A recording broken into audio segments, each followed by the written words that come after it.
In today's speech, I'm going to talk to you guys about Colombia, the South American country that has transformed its dark and twisted past and turned it into one that is bright and welcoming of tourists. There's a reason the Gallup, WIN, and the Consulting Center ranked Colombia the second happiest country in the world in an end-of-year survey in 2016.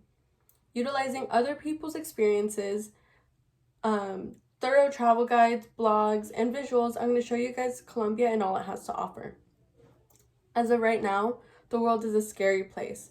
People are staying home and no one's allowed to leave their houses. But once government officials say that it's safe to travel and basically go back to a normal life, people are going to be jumping at the idea of going to new cities and living life to the fullest.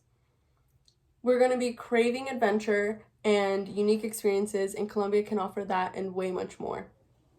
Being Colombian myself and having family that lives in Colombia, I've been able to stay up to date with all of the changes Colombia has undergone through the past decades. And doing tons of research, watching and reading a lot of vlogs and blogs and travel guides, I can confidently say that I am able to tell you guys about Colombia and all it has to offer. One of the first things you encounter when you go to a new country is its food. And Colombian cuisine is some of the best, might I say. We don't typically eat spicy food. Our food is flavorful without the need of adding spices because we have a knack for not being able to handle it. Bogota, the capital of Colombia, has this chicken and potato soup called ajiaco. And it's typically eaten in at family celebrations or during holidays or just any Sunday gathering. It's very popular and it's perfect for the cold climate that Bogota has, seeing as it is on a higher mountain level, and it's near the equator, but it's colder than all the other cities in Colombia. According to food and drink travel bloggers Leah and Jeremy Garcia, they say it's the must-have soup when visiting Bogota and one of the best meals in Colombia. Antioquia, which is kind of like a state in Colombia, they call them departments. They are famous for the bandeja paisa, which is probably one of the most popular Colombian dishes found anywhere. It consists of ground beef, white rice, chorizo, which is fried pork rind, 2 different types of Colombian sausage, plantains, a slice of avocado, an arepa, and a single fried egg all on top of the white rice. All on one plate. That is a lot of food, and it's not something that I would recommend eating before going on a trek or just hiking through the city. Following the meal or with the meal, Americans typically have Coca-Cola or fountain beverages, but in Colombia, we don't typically drink sodas. We drink jugos, which are just fruit-based drinks. According to the World Wildlife Fund, this country has the second largest biodiversity in the world, just behind Brazil. And we make drinks out of all of the unique fruits that can be found in Colombia, like guanábana, lulo, mamoncillo, and maracuya. While some of these have English translations, most of them don't. People that come to Colombia are fascinated by the amount of drinks and fruits that they find in Colombia. So some of the people in the cities have taken it upon themselves to make fruit tours where you can visit local markets that have these variations of fruits and try the fruits and try their drinks. And I think that's really cool. Speaking of tours and adventures and stuff, Colombia is very well known for their coffee. It's very big and it's part of Colombian identity because we have the perfect climate for growing coffee beans and just enjoying coffee with our family and friends. Contrary to Western culture, where coffee is used as an energy drink or a quick energy boost, Colombians drink coffee with the intention of savoring the flavor and the company, like I said, friends and family that come with enjoying a cup of tintico, which is what we call coffee.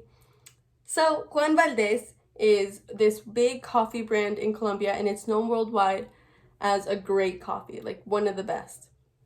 And their plantations have coffee tours that they offer to tourists where they get immersed into the coffee region of Colombia, and there are museums and that like this tour takes you upon, along with tours of the actual plantation and being able to try and like pick the coffee beans out of the plantations, which is really cool.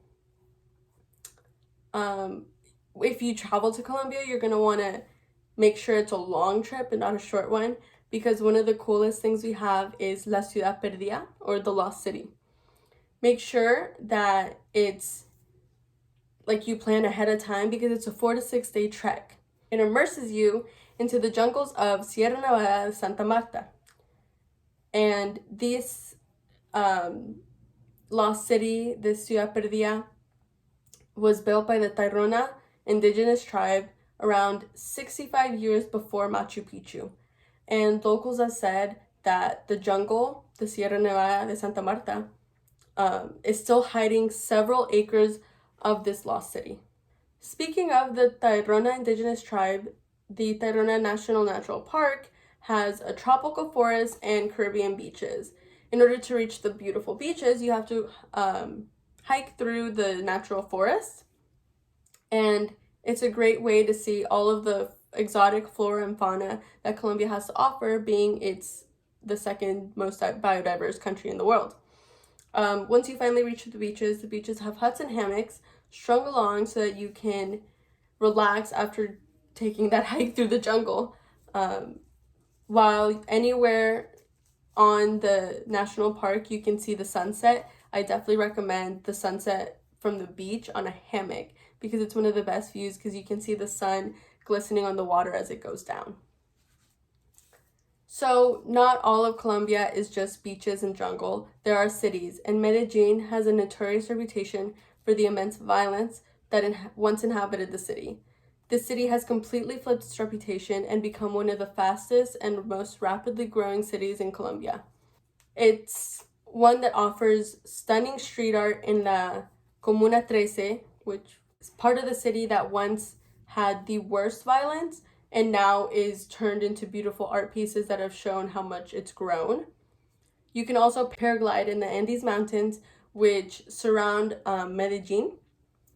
And you can also view the city from the cable car, because the transportation in Medellin is very relied on public transportation, because there are cities in the mountains, or like there are parts of the city in the mountains that they need like this cable car or the trains that go there to transport them into the city. And in that cable car, it's a very beautiful view of the entire city.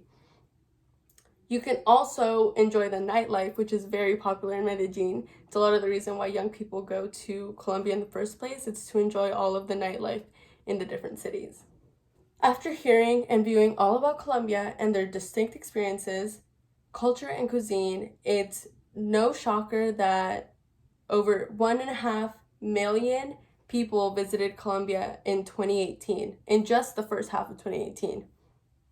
This country has risen from its dark and tortured past and shown the world what makes Colombia so special and so unique.